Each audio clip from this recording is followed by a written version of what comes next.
The evening sky in Enugu was painted with shades of orange when Grace sat quietly on a low stool, her eyes heavy with worry. She stirred a small pot of watery gari on a rusty stove, hoping it would be enough to fill her son's empty stomach. Her husband, John, had once been a proud man, but after losing his job as a factory worker, his pride turned into anger. John spent his days at the local bar, blaming life for his failures. One night, after a heated quarrel filled with shouting and tears, he packed his bag. Grace held on to him, begging, "Please, John, don't leave us. Think of your son." But his voice thundered, "I can't stay here and rot in poverty. I am not a useless man." He slammed the door and walked out. He never came back. Left alone, Grace tried to hold things together for her son, Kendrick, who was only 9. But her meager income from washing clothes and selling Accra on the roadside was never enough. Soon, months of unpaid rent piled up. One hot afternoon, the landlord arrived with 2 men. His voice cut through the compound like a whip. "Pack your things out now. I don't want stories. You have overstayed your welcome." Grace pleaded with him, her knees pressed into the sandy ground, but he refused to listen. Their few belongings, a thin mattress, cooking pots, and a wooden stool, were thrown into the street. As neighbors whispered and shook their heads, Kendrick clung tightly to his mother's wrapper. That night, with no roof over their heads, they sat on the roadside. Kendrick, hungry and weak, laid his head on her lap and whispered, "Mama, I'm hungry." Tears streamed down Grace's face as she stroked his hair and whispered back, "Sleep, my son. Tomorrow will be better." But deep inside, she feared tomorrow might only bring more pain. By dawn, Grace refused to let despair defeat her.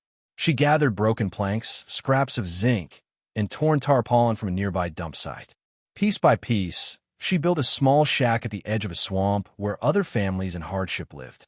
The floor was damp, mosquitoes buzzed endlessly, and whenever it rained, water poured in through the holes in the roof. Still, it was the only shelter she could give her son. To survive, Grace took any job she could find, washing clothes for strangers, hawking sachet water in traffic, and sweeping compounds for a few naira. Many days, she came home with nothing more than a small bag of rice. She would cook and make sure Kendrick ate first, pretending she was not hungry even when her stomach growled.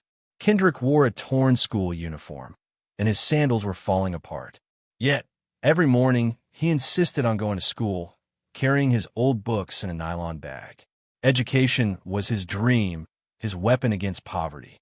One stormy night, as the rain beat down on their shack and water soaked their thin mattress, Kendrick turned to his mother and said in a trembling voice, "Mama, don't worry. One day, I'll build you a house where no rain will fall on us. A house no landlord can take away." Grace hugged him tightly, her eyes filled with tears, and whispered, "My son, you are my strength. As long as I live, I will fight for you." Though hunger and hardship followed them, hope refused to die. It flickered faintly inside them, like a small candle in the darkness. Across the road from the swampy shanties stood a fine duplex with tall gates and shining windows. Inside lived Chief Williams, a respected businessman known for his generosity. Every morning, as his driver pulled out of the compound, he noticed the same small boy in a torn uniform walking barefoot to school. The boy's books were tied together with a rubber band, and his bag was nothing more than a black nylon sack. That boy was Kendrick.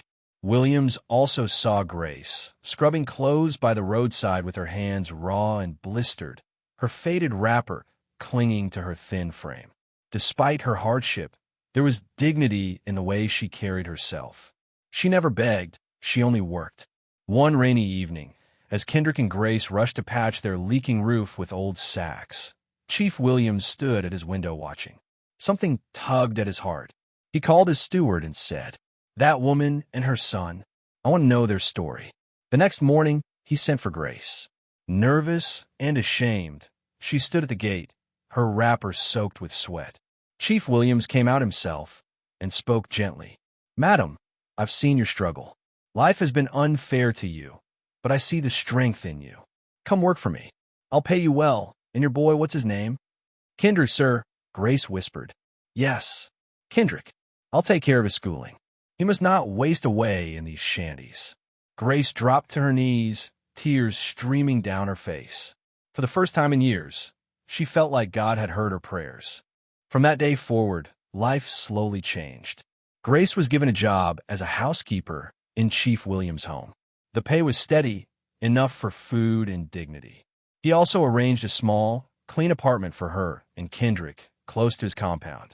When Kendrick resumed at his new school, he wore a fresh uniform and proper shoes for the first time. His heart swelled with pride when his mother waved goodbye at the school gate, no longer ashamed of his torn clothes. At night, as they lay on real mattresses under a proper roof, Grace whispered to her son, "You see, my child, God has sent us a helper. Never forget this kindness."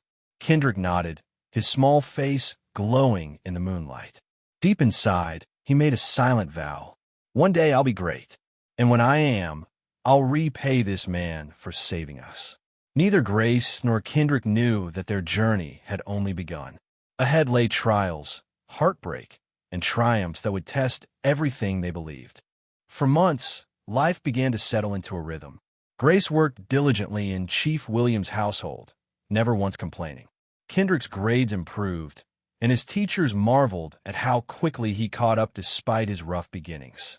But just when hope had begun to bloom, life tested them again. One morning, Chief Williams returned from a business meeting with a heavy heart. The company he had built for decades had been struck by a major financial crisis.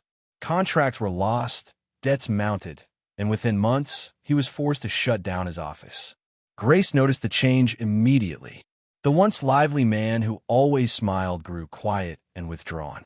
The staff were gradually let go, and finally, Williams himself fell ill from stress. Whispers spread in the neighborhood. The rich man is finished. He's sick and broke. Grace refused to join the gossip. Instead, she worked even harder. At night, after cooking for her son, she would sneak into Chief Williams' compound to check on him. She cleaned his room, prepared him food, and reminded him gently, "Sir, the world may turn its back, but God has not forgotten you." Kendrick, now older, noticed everything. He watched the man who once gave them hope, now lying weak in bed, and something stirred inside him. Someday, I will be strong enough to lift him the way he lifted us, he thought. Despite the challenges, Kendrick pressed on with his studies. He excelled in mathematics and design, sketching buildings as notebooks during free hours. His teachers encouraged him to enter competitions, and slowly, his name began to spread. Grace supported him with all she had. Even when Williams could no longer afford much, she found ways to stretch their meager resources. "Focus on your books, my son," she would say. "This is our weapon. This is our way out." By the time Kendrick reached the university, his reputation as a brilliant thinker had grown. He received scholarships and soon caught the attention of investors who believed in his architectural designs. One breakthrough project led to another, and before long, he built his own company from the ground up. But Kendrick never forgot where he came from, or the man who had given him and his mother a second chance. Years passed. Kendrick's company, Kendrick Designs and Constructions, rose like a star in the Nigerian business world. His architectural genius reshaped skylines, and his name appeared in newspapers and magazines. From a very boy who once carried books in a nylon bag, Kendrick had become a symbol of resilience and possibility. Yet, amidst all the noise of success, he never forgot the image of Chief Williams lying weak and abandoned in his room. One rainy afternoon, Kendrick drove into the old neighborhood in a sleek black SUV. Grace sat beside him, her eyes brimming with tears as she looked out the window at the shanties where their journey had begun. When they arrived at Chief Williams' compound, Kendrick stepped out and walked through the rusty gate. Inside, the once proud man sat quietly on a wooden chair, his health failing and his wealth gone. His eyes widened in shock as Kendrick knelt before him. "Sir," Kendrick said, his voice heavy with emotion, "years ago, when the world had abandoned us, you gave us life. Today, I have come to say thank you. I will take care of your medical bills. You will not suffer while I breathe." Chief Williams, overcome with emotion, struggled to hold back tears. He placed a trembling hand on Kendrick's shoulder and whispered, "My boy, You have become greater than I ever dreamed. Truly, I am proud. As Kendrick began to support Chief Williams, visiting him often and covering his treatment, he grew closer to the family. It was during those visits that he spent more time with Amara, Chief Williams' only daughter. Amara had watched Grace and Kendrick from a distance years ago, admiring their strength and dignity. Now, seeing Kendrick as a successful man who had not forgotten his roots, her admiration deepened into something stronger. They often talked while caring for her father, about life, dreams, and the struggles that shaped them. Kendrick was drawn to her humility despite her background of privilege, while Amara was touched by his kindness and devotion. One evening, as the sun dipped behind the rooftops, Kendrick walked Amara to the gate after visiting her father. Silence filled the air before he finally said, "Amara, I once promised my mother I'd build her a house no rain could destroy. I kept that promise. But now I want to build a future with you in it." Amara's heart raced as she looked into his eyes. A gentle smile curved her lips as she whispered, "Yes, Kendrick, I would be honored." The seeds of love had been planted, and soon they would blossom into a union built on gratitude, sacrifice, and destiny. Months passed, and Chief Williams slowly regained his strength, thanks to Kendrick's constant support and medical care. The bond between the two families deepened, and whispers of Kendrick and Amara's closeness began to spread. One evening, Kendrick invited Grace, Chief Williams, and Amara to a quiet dinner at an elegant restaurant in Victoria Island. The golden lights shimmered across the room as soft music played in the background. Grace sat proudly, her eyes full of joy as she watched her son, once a barefoot boy in torn clothes, now standing tall in a tailored suit. Chief Williams looked on with pride, though his eyes grew misty from emotion. When a moment came, Kendrick stood, his hands trembling slightly. He turned to Amara, who sat beside her father. Slowly, he knelt before her, holding out a small velvet box.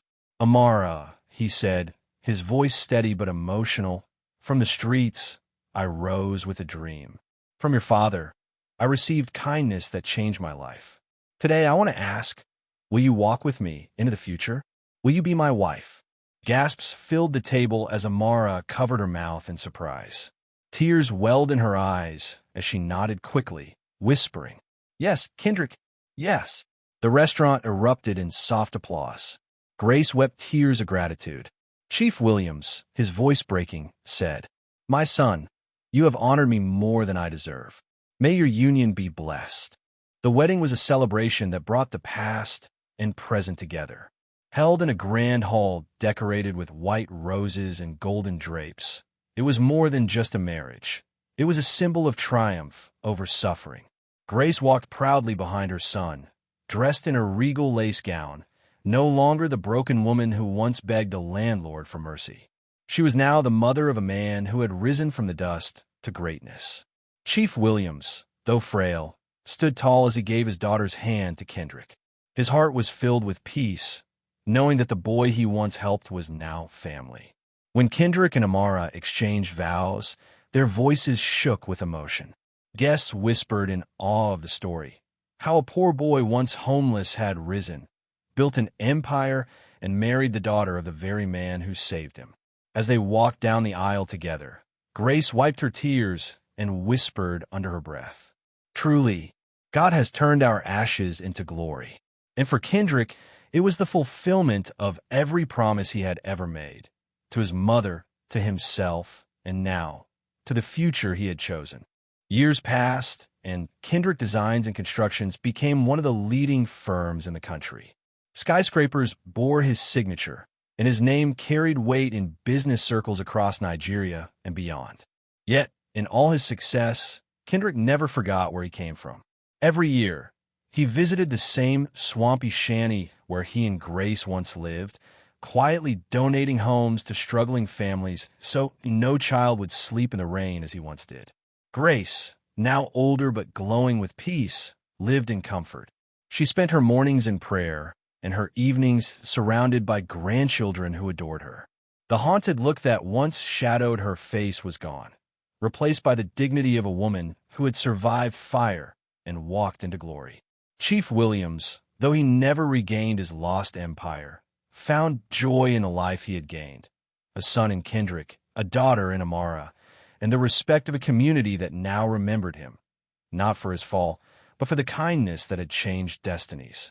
In his final days, Kendrick made sure the old man was honored, cared for, and celebrated. At his memorial, Kendrick stood before a crowd and said, "When the world turned its back on me and my mother, this man opened his heart. Today, all that I am, all that I have built, carries his blessing. His name will live on in the foundation we have created to lift others from poverty." Beside him, Amara held his hand, her eyes glistening with pride. As the sun set that evening, Grace looked at her son, the boy who once slept hungry on her lap, and whispered quietly to herself, "Truly, our ashes have become glory." And so, their story stood as a testament that even in the darkest nights of struggle, kindness, resilience, and faith can light the path to destiny. Don't forget to like, share, and subscribe for more touching stories that will inspire and move your heart.